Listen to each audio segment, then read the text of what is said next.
And we're live. Hi, everyone.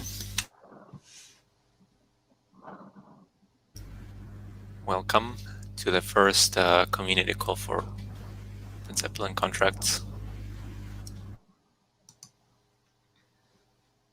Hello. So maybe we should start by presenting ourselves. I'm Adrian. I work on smart contract development at OpenZeppelin, and I'm here with Francisco and Huichi.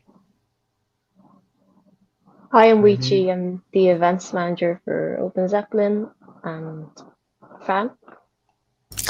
Yeah, I'm also a smart contract engineer at OpenZeppelin, and Hadrian and I are both maintaining the OpenZeppelin Contracts projects and other open source projects that we have, like the upgrades plugins, the contracts wizard, and more things that we have brewing that we'll be releasing soon. So, Hadrian, why don't you start? yeah. So again, welcome everybody to this first community call. So we are with OpenZeppelin. Obviously, we are working on smart contract, and the goal of OpenZeppelin, basically, our mission is to protect the open economy. So we are known for, as OpenZeppelin, for smart contracts and our security audits, but this goes way beyond that. We are building a complete suite of products and services to protect application, and we are trusted by the main actors in this space. So as we said, we have audits that we are very well known for. We have our contracts, which will be the main topic of the discussion today, that exist in both flavors like vanilla and upgradable ones. We have services around the contracts. Francisco's talked about the wizard and the upgrades plugin. And there is also Defender, which is an OpenZeppelin product that helps you manage your contract once they are deployed. And the idea with all these services is that at OpenZeppelin, we want to cover the entire life cycle of Web3 application to ensure security from the building phase to the auditing phase and to the deployment and life of your smart contracts. Great. So this is our first community call. So we want to go briefly over why we are starting this new thing. And the most important thing is that OpenZeppelin Contracts has been a long-standing project. It's been a part of the ecosystem for quite a while, since around 2017. And throughout this time, we continuously develop new features, improvements, optimizations, fix some bugs sometimes. And this is happening constantly, and we really want to give more visibility to that. Because we want you all to learn about these new things, come up with cool new ideas for what to build, and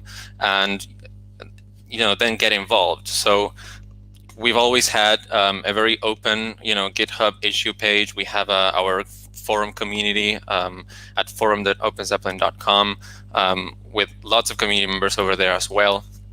And it's a great way to participate, but we wanted to try out this new way to involve you all in the development process, and participate in all of these different ways. We want you to provide feedback for the things that we build.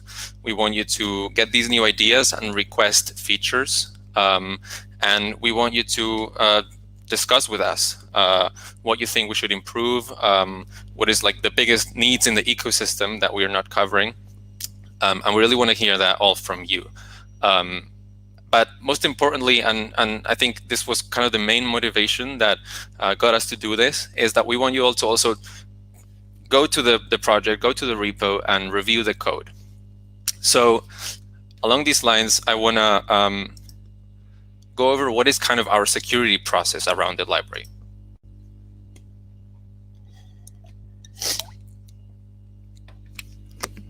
So if you follow the repo, you will see that we have pull requests constantly. You will also notice that some of them take a really long time to merge. There's often a lot of back and forth.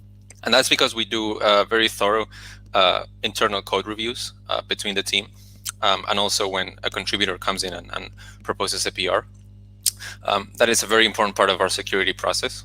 We also have currently 99% test coverage, so we try to keep that very high. And we are also currently doing an external audit and formal verification with Certora. So we're really excited about that.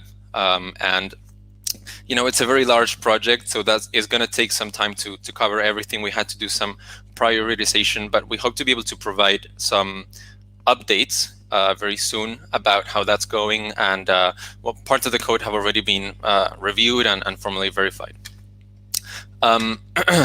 So the other point that I mentioned here is community review. This is also a big part of our security process. It's always been a really important part. We constantly receive issues from people who are just reading the code on GitHub. They saw the code on Etherscan maybe, and they notice things, and maybe something looked weird, maybe something looked like it could be improved or optimized. So there is this constant community review happening over the code continuously, right? But there is a particular opportunity for this that we want to highlight today, which is the release candidates. So as we continuously develop the library and improve it, we are making releases. And this happens around every 2-3 months, sometimes a little longer. And so before we kind of wrap up a release and put it out, we always do this release candidate.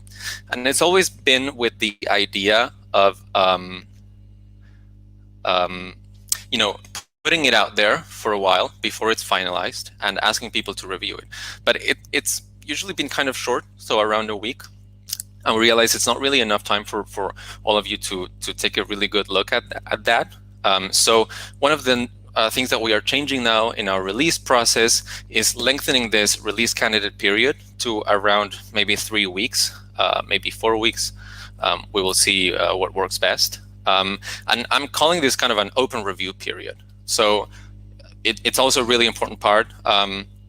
In the release candidate, we're going to have new features. We're going to have some changes. And that's kind of the ideal place to look when looking for a problem, right? It's new code. It's obviously less tested. So if you're looking to contribute to the security of the library, that's really the best place to look at the release candidate with some regularity, look at the changelog, what's new in there, and let us know what you think.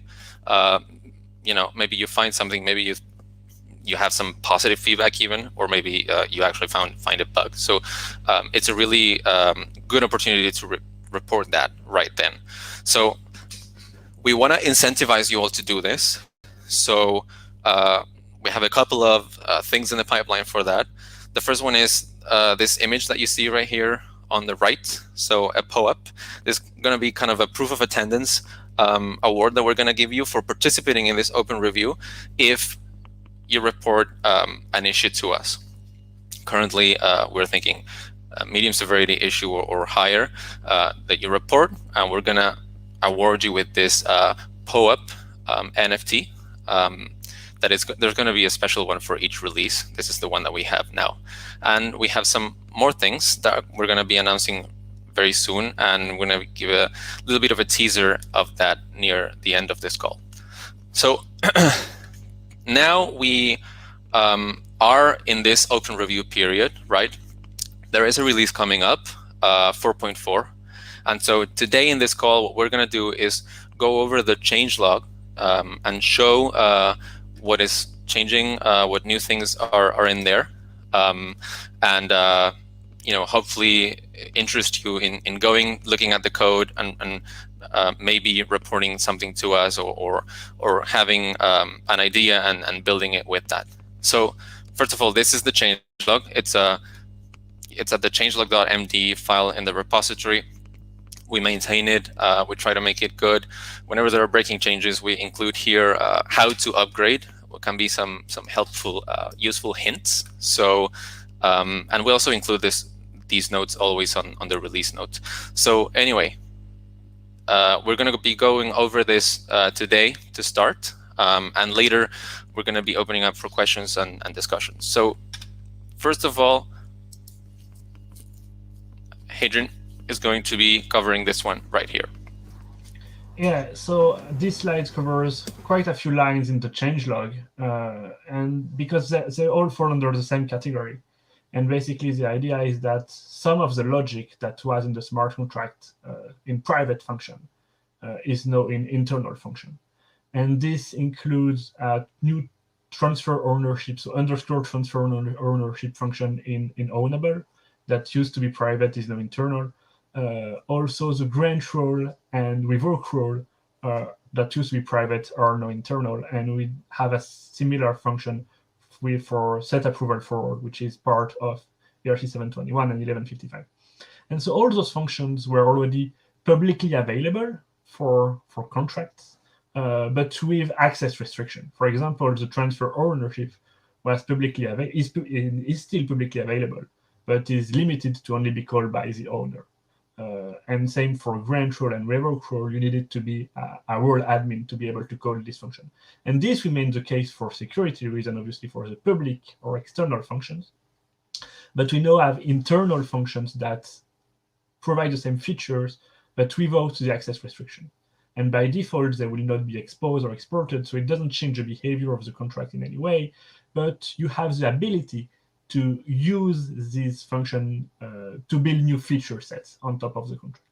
And one of the main reasons we turn this function from private to internal is that it allows you to provide public access to this function with a new restriction mechanism, which is not only based on who the sender is, but maybe on a signature. And this is a scheme that is very common right now. It's, for example, in the ERC20 permit contract, we have that. It's provided a good signature, you are able to do a transfer of token. People are thinking about maybe doing approvals with, in ERC20 permit, it's an approval that you do, but you could do an approval or a transfer. And now that these functions are internal, you can see in the snippet set of code I put on the side an example of how you could very easily, if you understand ECDSA signature at least, build a mechanism that would be a transfer ownership with signature so that you are able to support meta transaction kind of operations for transferring ownership of a contract or granting or removing access. And this should improve your ability to build complex apps. Also, it could be used to build completely new use case. So if an ownable contract has an internal transfer ownership function, you can use that to start implementing features such as the owner decides of the price of the contract, and then someone can go pay a function either in ETH or in ERC20 or send an NFT, something like that. And that will automatically trigger an ownership transfer of the contract. So the idea really is here is to expand the ability of people to use these blocks and not have to change the code and be able to expand on that. And what we want to avoid is people needing to go in and copy paste our code and just change one function from private to internal so that it enables their use cases. We want really to listen to use cases from the user and in such cases like provide the minimal changes in code so that you could expand our contracts as much as you want. Maybe you can go to the next feature. Cool.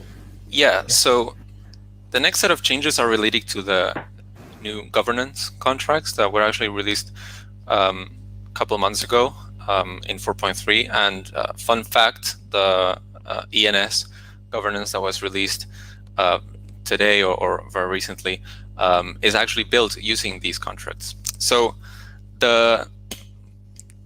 one of the things that is included in this release is this new governor settings module. The goal here is to make governance parameters settable via governance proposals. This is not available by default in the core governor contract, but it's a really simple idea. There are some parameters of governance, such as the voting delay, the voting period, like how long voting is open, and the proposal threshold. And instead of having those be fixed, this module allows you to update them, but very importantly, update them through the governance system itself. It's important to know that these functions and the ability to change these parameters is actually kind of important. for several reasons. For example, the voting delay and the voting period are denominated in a number of blocks, right, not in seconds. And something that was came out recently is that in the merge, the block time is going to change from 13 seconds to 12.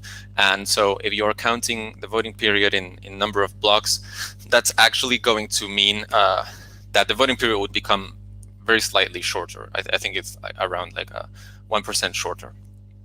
So that's one moment where you would want to update those values. The proposal threshold is often denominated in votes, right? And those votes are often ERC, like an ERC20 token. And so maybe the price of that ERC20 token fluctuates, and that makes it cheaper to attack a governance system. So you want the option to be able to update the proposal threshold,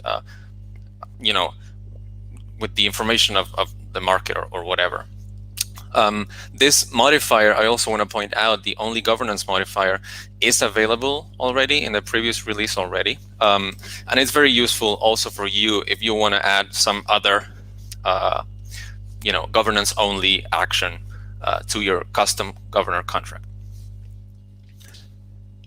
And maybe one thing we can say is that this trend of having these setters already happened before in people start building that into their contract. That's also why we wanted to have this module, because basically the governance contracts are designed to be expandable, and you could design modules such as this one.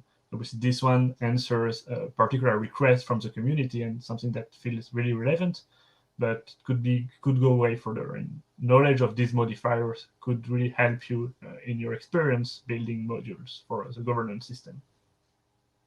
Yeah, totally. Another set of changes included in the release is related to the handling of ETH funds in a governor. Lately, the word treasury for some reason is all over the place, and there's all of these governance protocols that have actually really big treasuries with different kinds of assets. There was actually this was kind of lacking in our first initial release of the governor, in that it wasn't able to receive ETH or handle ETH very comfortably. And in particular, there were some issues involving the use of the compound time lock. So just to kind of review that a little bit, in our governance system, if you go to our documentation, it's pretty clear, but we focused quite a bit on being compatible with the existing infrastructure out there, a lot of which was built around these Governor Bravo, Governor Alpha, and the time lock contracts that Compound developed, and lots of projects forked based on that. And so we do have a module for compatibility with the Compound time lock. And we kind of had inherited this limitation in that when you wanted to execute a proposal to move ETH funds from the governance treasury, it wasn't really possible. It didn't really work as expected. So the Tally, our partners who we've worked with together quite close to ensure that the governor contract is compatible with their UI for governance, they identified this issue and reported it to us. And so this is the fix that we're including in 4.4. Oh, and I also wanted to point out, I actually thought, I'm very happy with how we were able to boil down this change to these really small changes in the code that you can go and see in the PR. And I hope this is one of the reasons to interest you in going and looking at the code and the PRs and telling us what you think. But I was pretty happy with what a succinct change we were able to merge for this feature. The last governance related change that we're including is actually a very small bug fix that was identified and reported to us by this user. It was actually a small difference that we introduced with the Governor Bravo contract that I mentioned before. There is this vote start block number, right, when vote is supposed to start, and we just had to shift it, by 1. Instead of using a strict greater than, we were using the other way around. Instead of using the non-strict greater than, we were using the strict one. And this wasn't really an issue, although the change does mitigate a risk if the voting token potentially has a bug. Our voting token wouldn't be vulnerable to this, but it's actually quite an interesting observation, and it kind of goes along with this idea of layering protections. And so we actually really support this change that was suggested.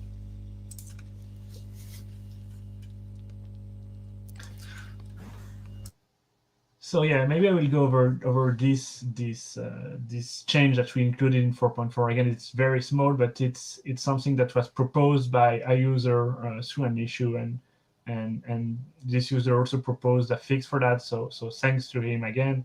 The idea is that to be as gas effective as possible, or EIP 712 implementation caches the domain separator. The domain separator is kind of an abstract value that is used to distinguish signatures under ERC 712. If you know this signature scheme, you'll know what the domain separator is.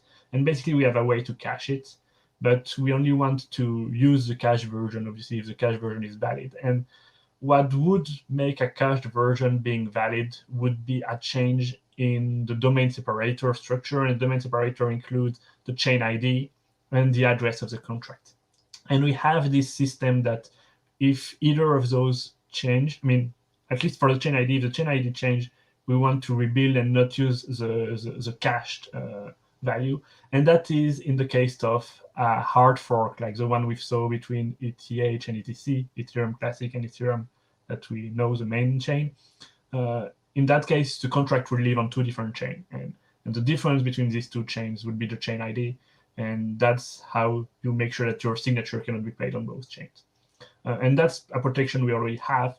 But we didn't have a protection against change in the address. And obviously, the address of a contract should not change, except in some cases, if people start creating proxies on top of contracts, then you are executing in the scope of a proxy while the cache is in immutable storage, so it's for a different domain separator.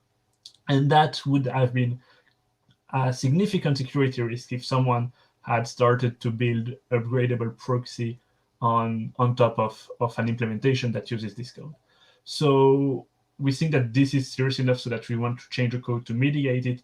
However, we also think that if you are, and we are always saying that if you are trying to interact through proxies, you should avoid using these contracts altogether and use the upgradable flavor of our contract, which was not susceptible to this issue. So people that did it the right way by using the upgradable contract were not susceptible to the bug.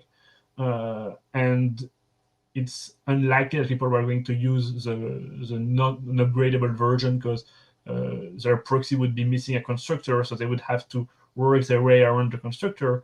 But just in case people started doing that, we ensure that the cache is complete, and this even further reduce the risk of issues. So again, thanks for this PR to a member of the community, and maybe the next one will be yours. Also, similar, I mean, not similar, but also an issue identified by a member of the community and fixed by this same member, so thanks to him, was realizing that, I mean, this is not a bug fix, it's not a new feature, and I think it's interesting is that while we are talking about signatures, before 712 we had, and we still have the 191 signature scheme, which is what you know as signing Ethereum signed messages. And basically this is a mechanism built in the Ethereum system that makes sure that whenever you are signing a message, you're not signing a transaction that you don't know is a transaction. So there is this prefix mechanism that is introduced in this CIP. And most of the time, this prefix mechanism is applied to a 32-byte hash, which is what most people use and what we provided. But it is technically possible to sign buffers of arbitrary lengths. And in that case, like the prefixing system obviously is more abstract because it's not necessarily 32 bytes. And we had all the required tooling in the string library, for example, to build this message and prepare it. So this user decided that it would be a nice idea to have this function available in case people wanted to verify signatures of message of arbitrary lengths. Another thing, and I think this falls in the current state of the blockchain, because there was a big discussion during this release around the Merkle proofs, and Merkle proofs are really a thing. Maybe you're part of the Merkle group that's happening for the NS right now, and we are realizing that our verify function is what most people use, and that's pretty good if you know what the root of the Merkle tree is, because you can just provide a proof, provide the leaf, and provide the root of the Merkle tree you're expecting to get, and this will tell you whether the proof is valid or not. But this only works if you know the root. And there may be cases we discussed where maybe multiple trees are valid at the same time in the same contract. And what you want to do in that case is rebuild the root, just like you would do in the normal case. But rather than checking that it's what you expect, you would manipulate the root and maybe go through a mapping or something like that. And that's why we have this new verify proof that is a new mechanism that only takes the leaf and the proof and returns the rebuild root. And so the verify function that we used to have, we still have it, and it's basically a wrapper around the process proof. And the process proof is more like a low-level mechanism that might be useful in some cases. And next slide is an example of a code I designed. I mean, quite an example. This is, for example, a mechanism where you would release something depending on a Merkle drop. And the idea here is that multiple Merkle drop could be live at the same time. For example, this contract could manage a bag of assets, and there would be different Merkle drop that would be enabled through time. So like a phase 1, phase 2, phase 3, but you wouldn't want to disable phase 1 when you start phase 2 or phase 3. So we'd have an array underscore airdrops that would say whether a root is the root of a valid airdrop or not. And you would have a single release function, and basically you would just verify that the instructions are given the leaf and the proof corresponds to a job that is a valid one. So this is kind of a feature that was not possible to build before, or you would have to before 4.4, you would have needed an additional argument that would have been an identifier of the drop you're targeting, and that would have made UIs more cumbersome and required more call data. So this is a more effective way to do complex airdrops, I think. And we still have some discussion and some features required by a user around Merkle proof. So it seems to be a very trending topic right now in the space, and a lot of discussion happens on our GitHub in the issue page. So feel free to have a look, search for Merkle. You will see issue opens, and maybe your ideas and your opinions could help us build even better features for future application. Also, this is a link to a previous workshop we had a few months ago about building an NFT Merkle drop, and basically this entire video and workshop is about how to use cryptography, signature, and Merkle trees to smoothen the user experience of interacting with contracts, or also improve the life of NFT creators by not having to pay the gas for the initial creation of the tokens. So if you're into this space, feel free to have a look at this workshop. Might be interesting to you.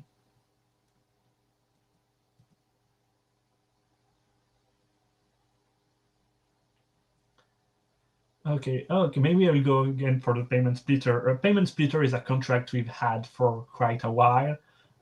It allows basically someone to set up a contract that will be able to receive value in Ether, and then this value would be claimable by participants, and you could spread it in a different form, in different ways.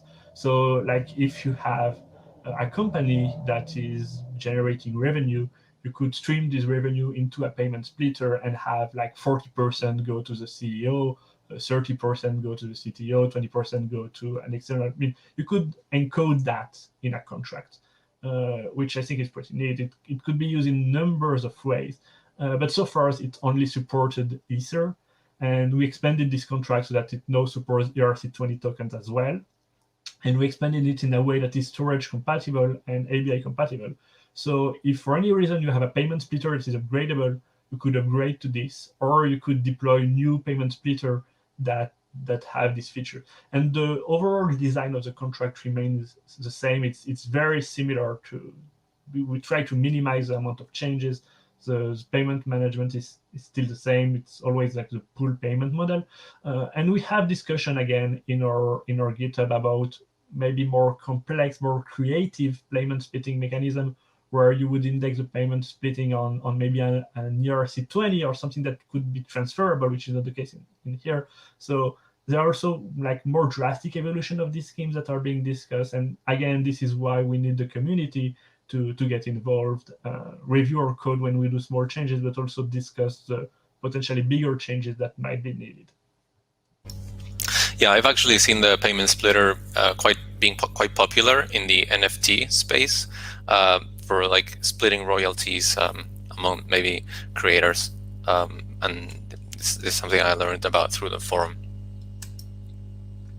So another thing that we're including in this release is a vesting wallet contract. Some of you may actually be familiar with this because it was a part of OpenZeppelin Contracts before, maybe I think around version 2. And we removed it for a while because we had some reports that maybe it wasn't so useful for projects, because of legal constraints and some concerns around that. And we're now bringing it back. The vesting wallet is essentially a standalone contract that you deploy, and you deploy it for one beneficiary that you want to grant vested tokens to, and they are going to be released, those tokens, through some vesting schedule. So the vesting schedule has these two parameters that can be seen there, the start timestamp and the duration in seconds that it'll take. So for example, maybe a vesting starts on January 1st and the duration is whatever, 4 years encoded in seconds. And then this one also, it's actually located right next to the payment splitter in the repository, because we see them as kind of being related and part of this kind of finance. It's actually the finance directory. So it's very similar, and it also allows to release both ERC20 tokens as well as ETH, if for some reason you want to vest ETH. Yeah, so you can release it. You can also query at some timestamp how much would be vested by then. This function is actually pretty cool because it allows you to build a kind of visualization of the vesting timeline by sampling some timestamps. And the cool thing about this contract, in my opinion, and that kind of answers the concerns that led to removing the contract previously, is that the vesting schedule is fully customizable. So there's this internal function that by default, it's going to be this linear vesting, but it can be overridden. And it's just the function that receives as parameters the total allocation, and that it's going to be the total number of tokens that were received initially or later if they're deposited later, and also some timestamp in time, and that needs to return how much should be vested and how much should be released. So you can override this function, make it, I don't know, quadratic. You can add a cliff, which is a very common customization. You can make it, instead of like linear and continuous, you can make it stepped so that it only vests in the first of every month, something like that. So this, I think, could be really useful. Anyway, so those are the changes that are included in the release. And lastly, I want to go back to the part about contributing to the security. So we are going to be announcing in the next couple of weeks a formal bug bounty program. There's going to be more details about that.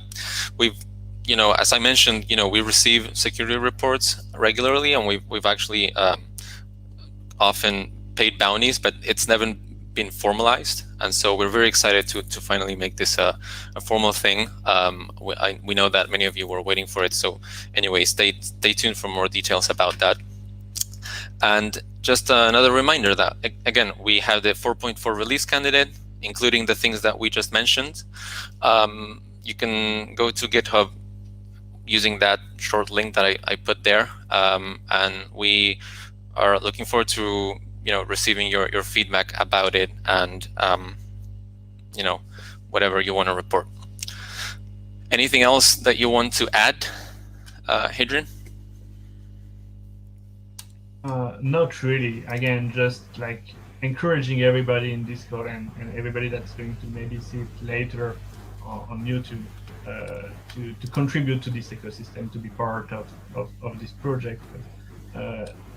Obviously, OpenZeppelin Contract is managed by OpenZeppelin, but it's really targeting the community, and we think that we want to involve the community more into the decision-making process, into feeding us ideas. That's something we really need.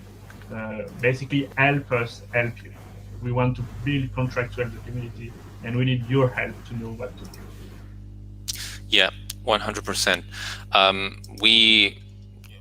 We actually we're planning to maybe talk about how to make a really good feature request and stuff. I think it's good to maybe keep that for the next community call, and because there's a lot to talk about there, yeah, that's a really good topic to talk about. So here are some links. Here's a very important part, that is that OpenZeppelin is hiring lots of roles. Even these are kind of the technical roles, but there are some more that you can find right there at this link. And anyway, so that is the end of the presentation. You can claim your POAP for being here using that QR code. And right now we would love to answer or talk about whatever you want. There is actually a Slido link. Can we look at that right now? Yeah, that's great.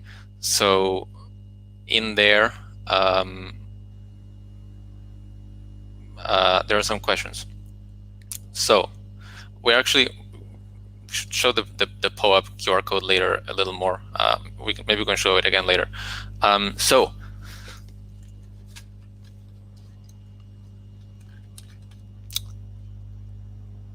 Oh, actually, people can also go back on YouTube, so that's a really cool feature. Anyway, all the code reviews manual. So in the PRs, yeah, we do manual code review. There is also some basic linting, and well, like I said, we are working with Separator right now on formal verification, and that's also going to be running continuously on the repo and either on the PRs or on the main branch. And we have also some very specific tests that are running. For example, we recently added tests to ensure inheritance consistency in our contracts, which is something I never had discovered before, but at some point we needed to do that. Also, we are running code coverage, and we have pretty strong rules about not merging code unless there is like decent coverage through tests, changelog and documentation. That's also why some PRs or some community-driven PRs take a long time to merge. Is we are expecting not only code but also documentation, exhaustive tests, changelogs, things like that. And maybe that's also answer a question that I saw on Slido that's coming later. It's when you want to contribute to the code with a PR, depending on the issue, if you find a typo in the documentation, just do a PR. That would be greatly appreciated. But if you start discussing a new feature, a more complex feature, we usually prefer starting by an issue that can be discussed before any work goes into the code. Because sometimes we realize that the issue is different and should be addressed in a different manner, or that the approach, that the fundamental concept is right, but the approach to fix it is not the right one. So if it's more than a few lines of code, we think it's better both for you and for us to start by creating an issue. Yeah. So what sort of automated contract review tools does OpenZeppelin offer? As far as I don't think we offer any automated contract review tools other than Well, actually, we do. Actually, we do. So, like I mentioned before, we have the upgrades plugins. So we've often talked a lot about upgradability. That is the goal of being able to upgrade a contract on Ethereum. So kind of breaking the immutable properties. And there are some security details around that are very important to keep in mind, and some different kinds of problems that can arise from upgradable contracts that are not there for normal contracts.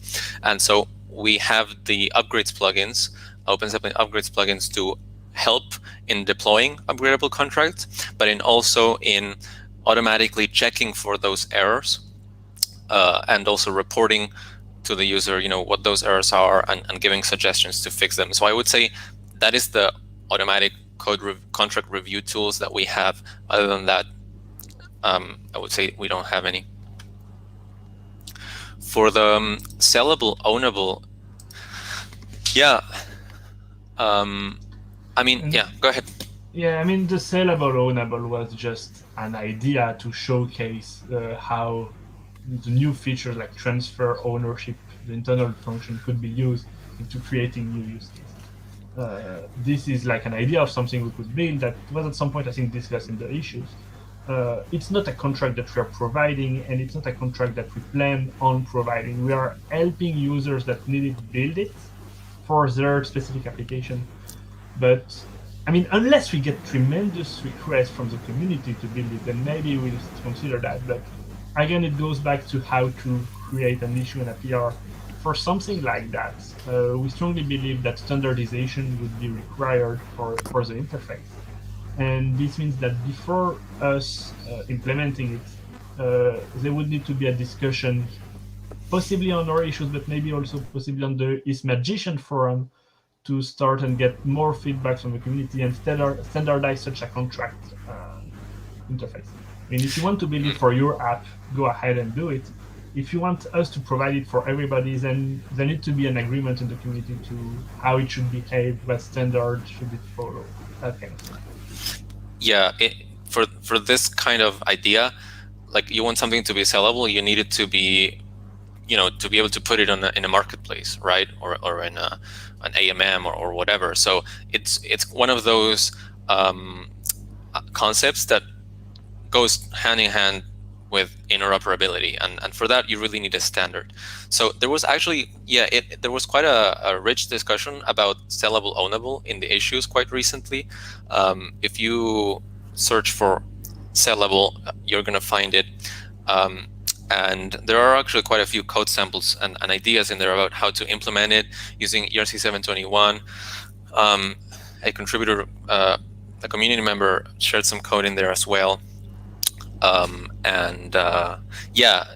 It's one of those things where it's a bit of a niche idea, and the maintenance cost for us would be too large. So we unfortunately have to not merge it by default until we get a lot of questions about it.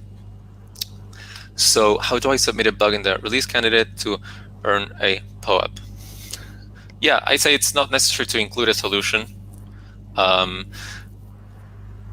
So this is a new thing. Okay, there is no formal process, but let's do this. Let's make it go through our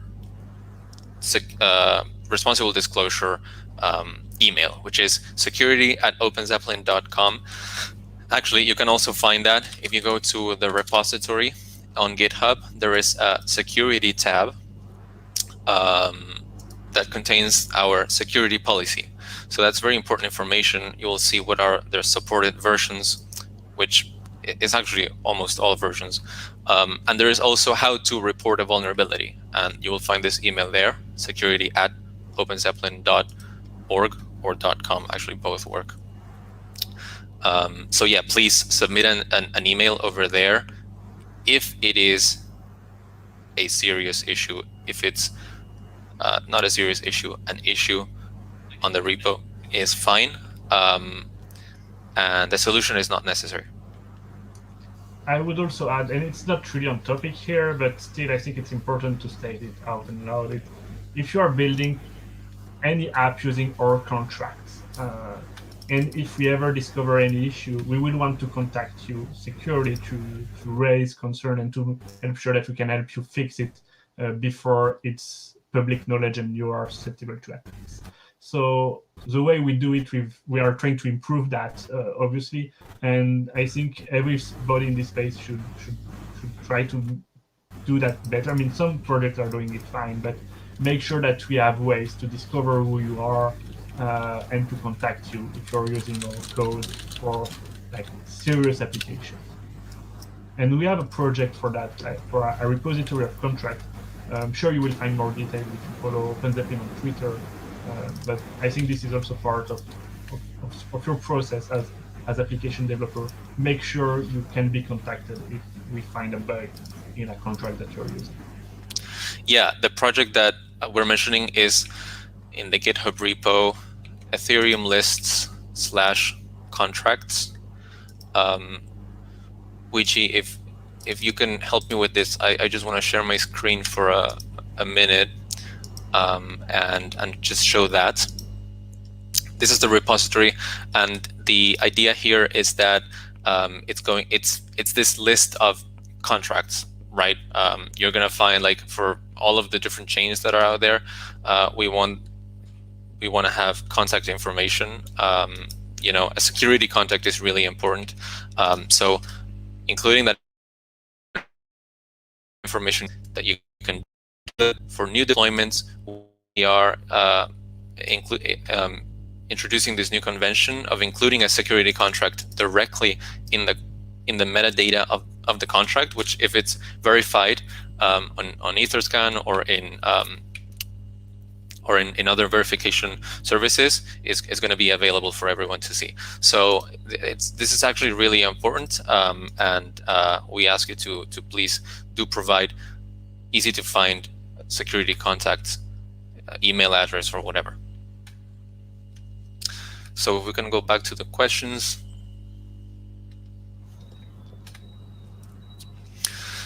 When will the audit be complete?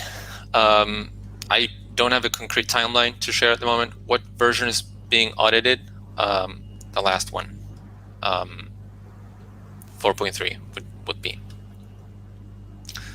But we are going to be sharing more updates about that.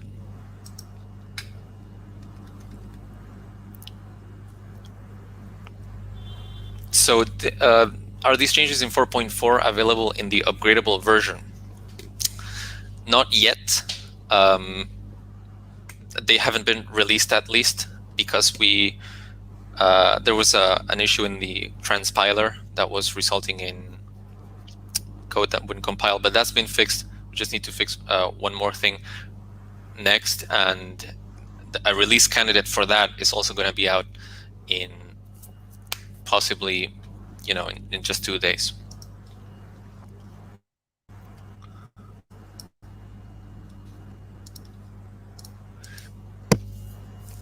Do we have a simple example template or wizard for the payment splitter?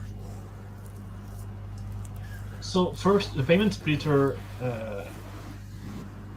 if I'm correct, I think it's a standalone contract. So it means that you can deploy it out of the box just like that. You don't need to. I mean, there are a few contracts in our library. The time lock controller is one of them. The payment splitter is another, where you don't have to inherit from them and extend. You can just deploy them just like that. If you want to expand it, you can. But like, if you just want a simple payment splitter, you don't have to expand it. In which case, the wizard is not really needed, because the wizard is to help you inherit, and in this case, you don't need to inherit. So the payment splitter, like all other contracts, come with a lot of tests. So maybe you can go to the test to see how it's being deployed for the test. It could be as simple as just importing in Remix and deploying with Remix. Yeah.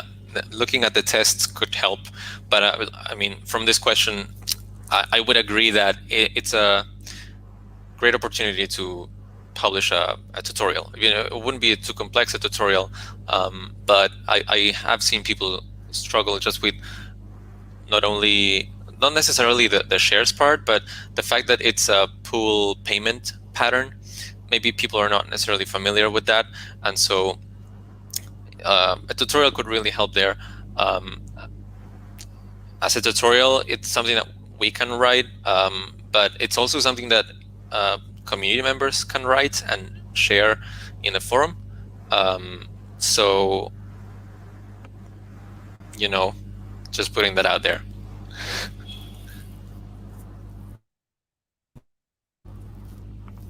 Why have we moved from uint 256 to 64?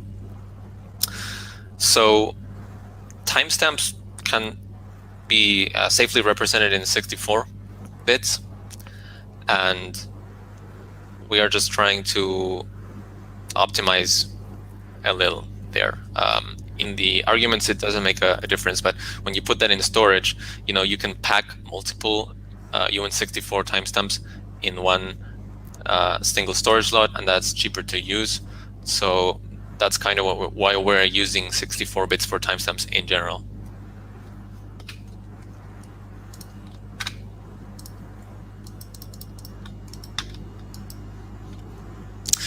Hadrian, do you want to take the last one here? I think it's a great one. Yeah. So about GraphQL and querying large amount of lists. So I think this question is very broad, and I think there is a lot of things to say here. One of the things is that in our contract, sometimes data is stored on chain, but sometimes you are dealing with contract where data is not stored explicitly, but more like implicitly. An example would be a list of all the owners of a token. You don't have an explicit list of all the owner, but you can query balances, and in some cases it will return 0. In other cases, it will return something that is greater than 0. We try to avoid storing data on chain unless it's really needed, because storing on chain is really expensive. For example, we have variants of contract, like I can think of access control, where we have the simple access control and the enumerable version. We also have the enumerable version for ERC-721s, and this provides you lists of accounts or token given specific properties. And the issue with this enumerability mechanism and why we make them opt-in is that it's they increase the cost of interacting with the contract for users, and they are not really needed in most cases. And so the idea is that this value could be fetched off chain using a number of services, mostly like listening to events, or using more complex mechanism like the graph that allows to index these events. And to help the community with that, amongst other things, we recently released the OpenZeppelin subgraph repository and features that help you build subgraphs. So the idea is that if you want to index data, like the list of accounts that have a specific role in an access control, it might be better to do it using the graph than using on-chain mechanism, because it would make the contract cheaper to deploy, it's cheaper to interact with, while still getting the same data. So I hope this answers your questions, but yeah, usually having indexing mechanism and querying mechanism on chain is asking for trouble. Yeah, and we actually have some tools for working with the graph. So OpenZeppelin Subgraphs is a part of our offering. If we can share my screen for a second, we can see the repository right here, and the explanation and the instructions on how to use it. This is more of a new project, but we also think it's really useful. There's basically templates for building subgraphs for the contracts that we provide.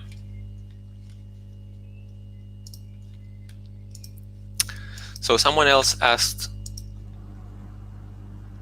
if I have a feature idea, can I contribute with a PR? Yeah, we talked about this earlier, but it's preferable to open an issue first, discuss, and later open a PR. The interfaces in the contracts upgradable are renamed, yes. This can sometimes be cause some problems and could be controversial, but one of the reasons why we did this is that when you are mixing what we call the vanilla contracts, which are the non-upgradable ones, and the upgradable ones, you can get clashes if you accidentally import both in the same file, if we didn't rename them, right?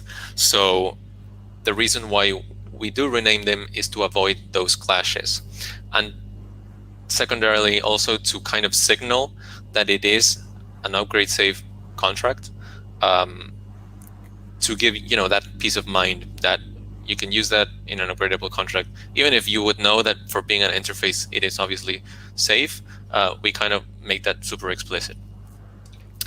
I mean, it could be possible to avoid this clash by not defining the interface in the upgradable repo, and have the upgradable repo have a dependency on the non-upgradable one.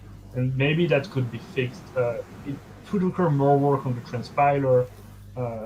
We haven't done that. Maybe it's something we could do in the future, depending on the request, because we also understand that it can be cumbersome sometimes to have to deal with both repo at the same time in some applications. Yeah, honestly, that would be ideal. We've thought about it a little before. I'm not so comfortable with that because having like transitive package dependencies, right? So the non-upgradable contracts, sorry, the upgradable contracts would have as a dependency the non-upgradable contracts, and that I'm not confident in the tooling handling the same. I don't expect them to handle it the same, and I wouldn't expect them to necessarily handle it correctly. So, but I mean, we could test it. We could, report the relevant issues upstream and get that fixed, hopefully. So, like, if this is important to you, do please open an issue, and we can make sure to pay the attention it deserves if you are interested. And if you're a good JavaScript developer that would be able to build that, definitely contact us to maybe join the company. Yes, we do. We not only work on the Solidity contracts, right? We have the wizard, the upgrades plugins, the transpiler that is behind the contracts upgradable project. All of that is written in TypeScript mostly. So if you want to join the team working on that kind of thing, that would be amazing. Yeah, like the bottom line is working on contracts doesn't necessarily need a very big knowledge of Solidity. Obviously, it's a plus, but we also need other skills. Okay, we are reaching the end here. I'm going to answer this first question here, which is, with your upgradable contract plugins, is it possible to change existing functions? Yeah. So by this I assume you mean like remove a public function and then add another one. Yeah, you can definitely do that. The plugins are not going to complain about that. Even like it could be an error, but they're not going to complain because it's not going to corrupt your contract. Like storage layout incompatibility, it has the chance to completely corrupt your storage on chain and could be like irrecoverable. So that's really important to report. But removing a function doesn't do that. It may break, like introducing breaking changes like that on chain could break other systems that depend on it. It could even break other contracts that depend on it that may not themselves be upgradable. So it could be an issue. And that's kind of something that you're going to have to assess for yourself. You always have to assess these things, like any system update in or outside of the blockchain. The plugins will help you with not completely messing it up, particularly in storage layout and delegate calls and so on, self-destructs and so on. Okay, I'm sorry we have one question left, but we are at the end right here. So I want to thank you all for being here. It's been really fun, and we hope to do this again. I was just looking at the comments. There are some interesting ones, but please raise that in the issues or in the forum. So anyway, thank you, and see you next time. Thank you. Thank you, everybody.